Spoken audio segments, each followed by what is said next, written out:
online dating is not for the faint of heart, you guys. Ooh, and I just came to this realization. I had an epiphany about myself. So I fell for an avoidant.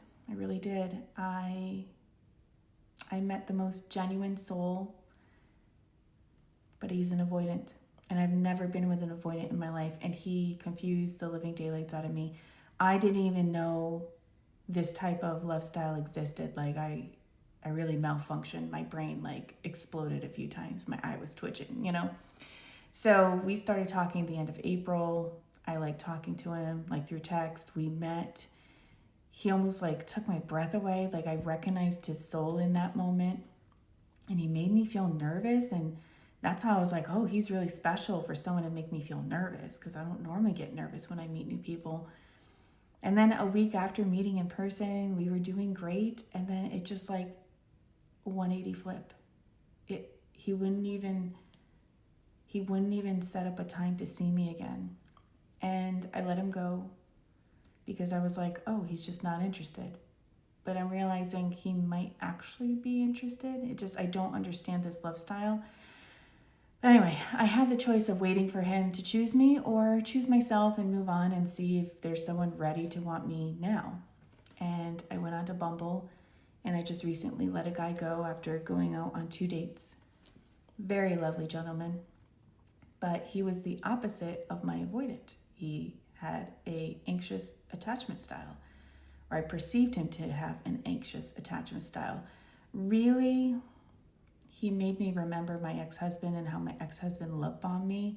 And that was the red flag for me, where I was like, ooh, this is like really shaky, rocky territory. And I said to him multiple times, let's take things slow, because based on my history, I need to not rush into anything, okay?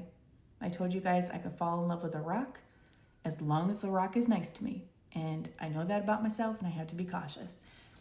But he literally was giving me everything I dreamed of. Like, if you think of my manifestation, what I wanted in a man, that was the guy. That was the guy. But the red flag was moving too quickly. And so I couldn't give him what he was looking for. You know, he wanted more time from me, and I have children. I'm always going to pick my kids first. You know, he wanted to talk about like potentially living with each other at some point. And I'm like, we've only gone on 2 dates. I don't even know if I want a man to live with me, period. I don't know, you know, like I can't give you these answers. So I sent him off with love.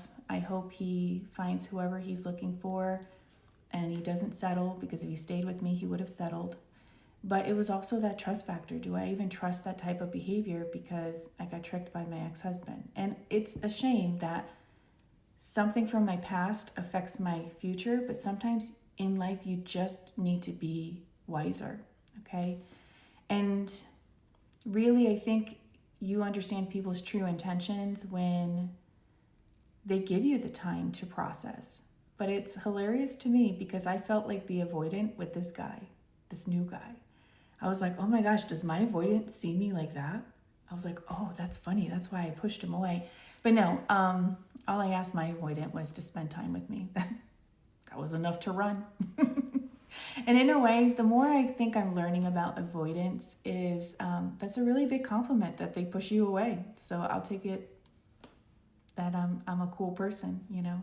He's too terrified to try anything with me because the loss of me would hurt more than even the attempt of being with me, you know. I'm trying to make myself feel better. I don't know how he's thinking. I'll never know how he's thinking. And in the end, if I get a great friend out of it, I'm happy with that, really.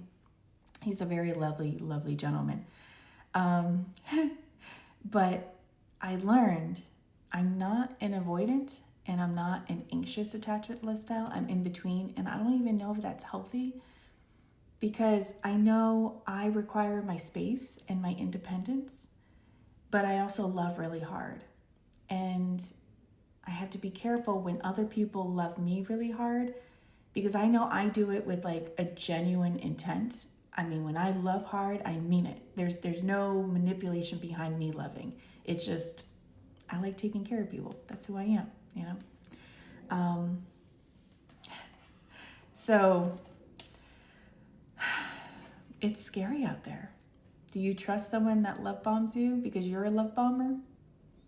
You know, you got to figure it out as the days go on. But it was that big epiphany for me that I'm still going out there. I'm learning about what type of person I'm looking for, and I'm looking for someone that's in the middle. Someone that likes their independence but will love me and cherish me, and hopefully I'll find them along the way. But the school of life and all these different possible people that you can like fall in love with in the world, this is very interesting to me. I mean, I'm really proud that I graduated from narcissists. I'm like, I've done good. I'm not hitting these narcissists so much anymore.